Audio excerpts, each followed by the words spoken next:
Bien, chers frères et sœurs, un chrétien est un disciple du Christ. Une chrétienne est une disciple du Christ. Un chrétien croit que Jésus est Dieu.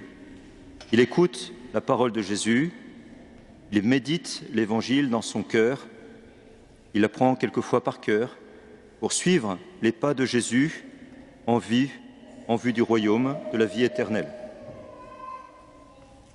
C'est ce que nous allons faire en méditant ensemble la parabole d'aujourd'hui. Cette parabole va nous donner premièrement un enseignement majeur sur la vertu d'humilité et sur le péché d'orgueil. Deuxièmement, nous verrons ensuite les conséquences de l'humilité et de l'orgueil dans nos cœurs. Et troisièmement, nous en tirerons enfin une conséquence pratique pour nous aujourd'hui. Tout d'abord, cette parabole nous donne un enseignement majeur sur l'humilité et l'orgueil. Le publicain est humble, le pharisien est orgueilleux. Sainte Thérèse de l'Enfant Jésus, docteur de l'Église, disait « L'humilité, c'est la vérité ». L'humilité reconnaît notre dépendance par rapport à Dieu, notre état de créature. Elle nous rend vigilants, elle ouvre notre cœur à la détresse de notre prochain. L'orgueil, c'est le mensonge. L'orgueil enfle, il nous rend semblables aux démons, il nous coupe de Dieu. Qui s'élève sera abaissé, qui s'abaisse sera élevé. Nous le savons, il n'y a pas d'âme orgueilleuse au ciel et il n'y a pas d'âme humble en enfer. Alors, quelles sont les conséquences de l'humilité et de l'orgueil dans nos cœurs ? La personne humble reconnaît la vérité. Je suis pécheur et j'ai besoin du pardon, de la miséricorde de Dieu. Par exemple, je suis publicain, je collecte l'impôt pour l'occupant romain et j'en prends une part pour moi. Je ne rends pas bien à César ce qui est à César et à Dieu ce qui est à Dieu. Je demande pardon et je vais changer de conduite. C'est la voie de l'humilité, car c'est la voie de la vérité. La personne orgueilleuse, elle, est aveuglée. Elle ne voit pas la vérité, elle est dans les ténèbres. Comme le dit saint Jean dans sa première épître, si nous disons que nous n'avons pas de péché, nous nous égarons nous-mêmes et la vérité n'est pas en nous. Si nous reconnaissons nos péchés, Dieu, lui qui est fidèle et juste, va jusqu'à pardonner nos péchés et nous purifier de toute injustice. Si nous disons que nous sommes sans péché, nous faisons de lui un menteur et sa parole n'est pas en nous. C'est le cas du pharisien, malheureusement. Il nie son péché, il ne le voit pas. Il voit très clair pour vouloir dénoncer et retirer la paille ou la poutre de l'œil de son prochain, mais il ne voit pas la poutre qui est dans son œil. Et pourtant, nous nous souvenons des paroles du Seigneur. Qu'as-tu à regarder la paille dans l'œil de ton frère, alors que la poutre qui est dans ton œil à toi, tu ne la remarques pas ? Comment peux-tu dire à ton frère, « Frère, laisse-moi enlever la paille qui est dans ton œil, alors que toi-même ne vois pas la poutre qui est dans le tien ?» Hypocrite, enlève d'abord la poutre de ton œil, alors tu verras clair pour enlever la paille qui est dans l'œil de ton frère. Ainsi, nous arrivons à la troisième partie, la plus importante. Quelles conclusions pratiques pouvons-nous en tirer aujourd'hui ? Nous sommes invités, premièrement, à aller nous confesser en reconnaissant que nous sommes pécheurs et en voulant changer de vie, avec une profonde contrition de nos péchés. Et deuxièmement, nous devons prier pour la conversion de notre prochain. Je vous propose une nouvelle prière du pharisien, celle qu'il aurait sans doute dû adresser à Dieu, ou le genre de prière qu'il aurait dû adresser à Dieu. Mon Dieu, je vous rends grâce parce que je fais quelquefois du bien, et c'est à vous que je le dois en premier lieu, car sans vous, je ne peux rien faire de bon et de bien en vue de la vie éternelle. Je vous remercie en particulier, Seigneur, parce que vous me donnez d'être généreux. Je jeûne 2 fois par semaine, avec l'aide de votre grâce, et je verse discrètement le 10e de tout ce que je gagne. Merci, Seigneur, car par votre grâce, ma main droite ignore ce que ma main gauche donne, et personne ne s'aperçoit de ma libéralité.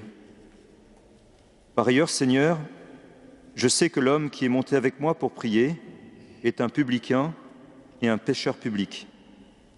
Seigneur, je ne juge pas sa personne, mais je peux dire qu'objectivement, c'est un voleur, injuste et adultère.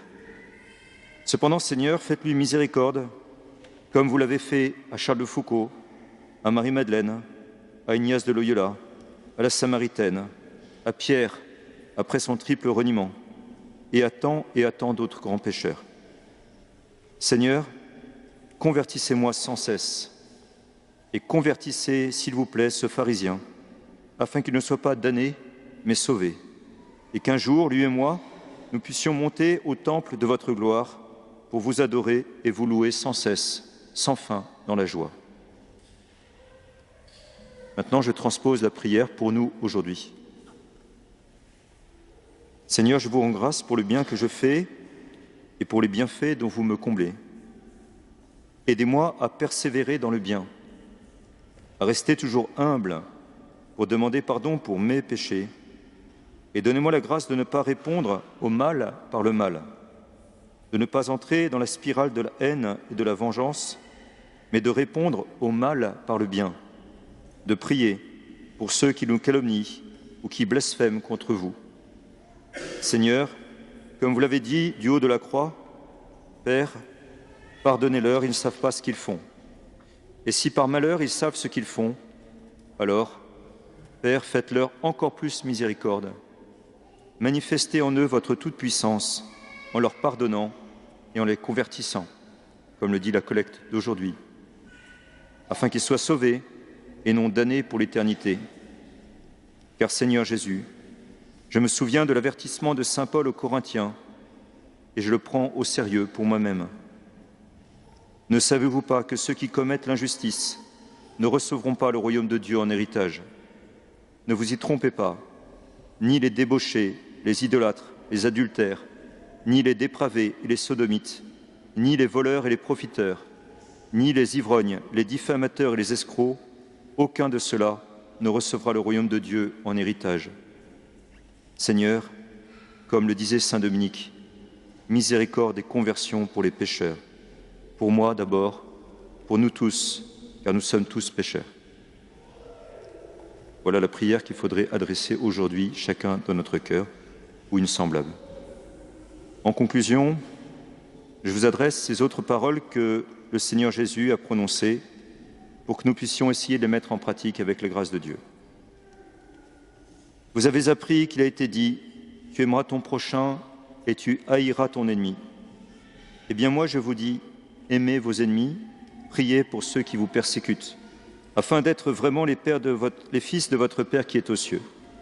Car il fait lever son soleil sur les méchants et sur les bons, il fait tomber la pluie sur les justes et sur les injustes. En effet, si vous aimez ceux qui vous aiment, quelle récompense méritez-vous? Les publicains eux-mêmes n'en font-ils pas autant? Si vous ne saluez que vos frères, que faites-vous d'extraordinaire? Les païens eux-mêmes n'en font-ils pas autant? Vous donc, vous serez parfaits comme votre Père céleste est parfait.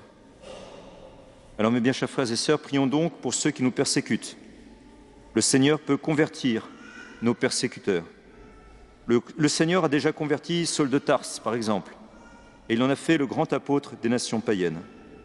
Le Seigneur, beaucoup plus récemment, a converti Sarah Winter, fémène au Brésil, devenue pro-vie alors qu'elle fut un temps pro-avortement.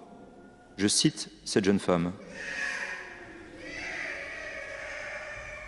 Ce n'est pas une chose facile à faire, mais je demande pardon aux chrétiens pour nos protestations féministes. Nous sommes allés trop loin. Cette femme qui avait connu un avortement et qui avait embrassé à moitié nue une autre femme devant une église de Rio de Janeiro défend aujourd'hui la vie des enfants à naître et elle cherche à aider les femmes en difficulté. Je la cite à nouveau.